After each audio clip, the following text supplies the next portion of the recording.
I think we're going to move on to the next question. Davis. Cook time. I just want to tell you, I'll buy you Pringles when they don't let overweight people buy Pringles, because they'll probably give me a discount. I appreciate that. I have a little bit of a spare tire, and we're gonna have to meet on the Pringle black market. I'm gonna show up. You'll have some under your trench coat, and we'll get it done.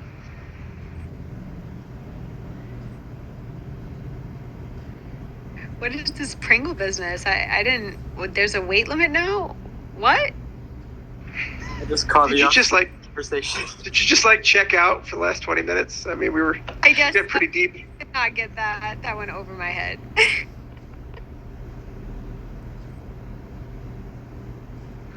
It's okay.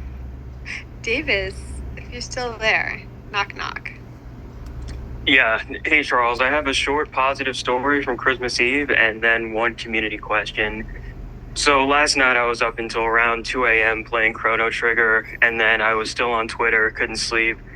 I came across this Twitter space called the Uncanny Club. They were part of the Hex Army Ethereum space, and what happened is they actually let me up and let me speak. I was surprised. They thought I was some sort of Solana NFT shilling account, and I was just going to come in there and try to sell them stuff. Instead, I started to ask them about their project. They asked me about my profile picture with Disco Solaris, and we had a really positive 2.5-hour discussion about the state of NFTs and blockchain and why people hate Cardano and there shouldn't be any hate for it. And one of the holders sent me an Uncanny NFT from their collection with some traits in the 1%. I sent him back an Ada Goats Gosha NFT. He set up a Nami wallet, and he said he'd look into the ecosystem a bit further. So I was just incredibly surprised. I didn't think that would ever happen. It was really strange. Normally I get kicked out and criticized, like, hey, you people on Cardano are poor, you're broke. All sorts of different verbal attacks. It was really unusual. Well, thanks for preaching the good word of Cardano, man. I mean, unfortunately, there's a lot of hate out there. There's a lot of love out there, too, and you'd be surprised. And usually when I join these spaces, I have to spend about 30, 45 minutes calming people down, and after a few hours, they tend to really like us. But it's tough. You kind of come in, and some days you feel like the Mormon missionary knocking on the doors.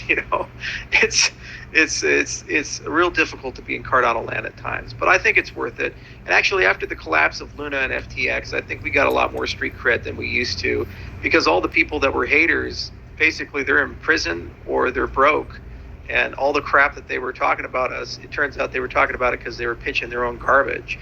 Now, that said, obviously there's still a huge wave of hate from the Ethereum crowd. And you ask them, what is Cardano? They say it's a cult of personality around Charles Hoskinson. There's no technology there, and it's just a wallet, and it's a zombie chain. In fact, there was an incredibly distasteful article on CoinDesk from Andrew Keys, formerly of Consensus, who basically said Cardano is a zombie chain with only $1 million a day of transaction volume. Which, wow, okay, fuck you too. But just provably false lies, and CoinDesk allowed that to be printed. And so it really is disheartening when Coinbase releases a state of cryptocurrencies and a projection for 2023, and Cardano's not mentioned once in 57 pages, or CoinDesk publishes an article and they mention Cardano only as a zombie chain that's going to die, and yet we have a 3 million person community. We're growing rapidly, and they have a lot of love.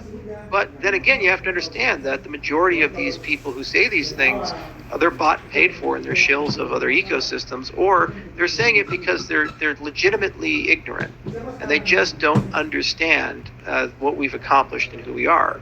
So it's essential that people like you do the Lord's work, and you go to these Twitter spaces and these meetings, and you just let people know that there's something here, and there's a real community. And so I'd like to personally thank you for that, and personally thank you for taking the time to explain to a different community that there's more than just AMAs and Twitter spaces. There's actually a real thing and a real vision and a great community, and you represent it as well. So I really do appreciate that, and that's why Cardano, I think, is here to stay, because we have so many people who do that on a daily basis, and they fight the good face. I fully appreciate it's not easy, and it's not fun going into a situation where you're criticized or mocked or attacked. It's hard at times. But at the end of the day, I do believe it's worth it because we are fighting for what's right. Yeah, and I got my first Ethereum NFT. I do hold Ether, but I haven't had an NFT from their ecosystem before, and he got his first Cardano NFT, so it worked out really well. All right, you guys got any biotech or medical questions? I have one more technical question from the community. Is it mandatory to run a stake pool to run the infrastructure for Midnight or Mamba? And if so, why? So the infrastructure for Midnight and Mamba, if you speak with respect to running a full node, no. If you speak with respect to advancing the chain, yes, because Midnight is going to borrow the security of Cardano. That's what I mean by a partner chain.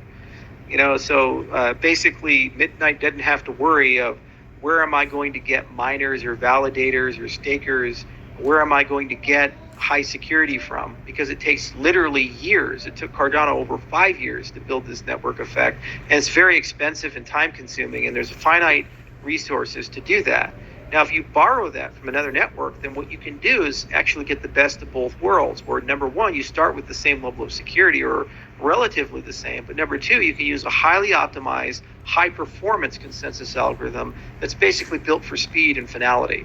So that means that at Midnight, we'll actually have much more throughput and faster finality than Cardano does, because it's borrowing a BFT protocol from Cardano, because it doesn't have to create that root of trust. Now, Midnight has to pay for that. So instead of paying the staking rewards to dust holders, it pays them to ADA holders. That's the trade-off for this. But ultimately, it makes a lot more sense because you don't have to have as much inflation to be able to secure the system. And furthermore, the system grows as Cardano does. So as Cardano recovers and goes back to where it was at, then you have economic security at that scale. Whereas Midnight, it'd take a long time to build economic security at that scale, potentially 5 years or longer.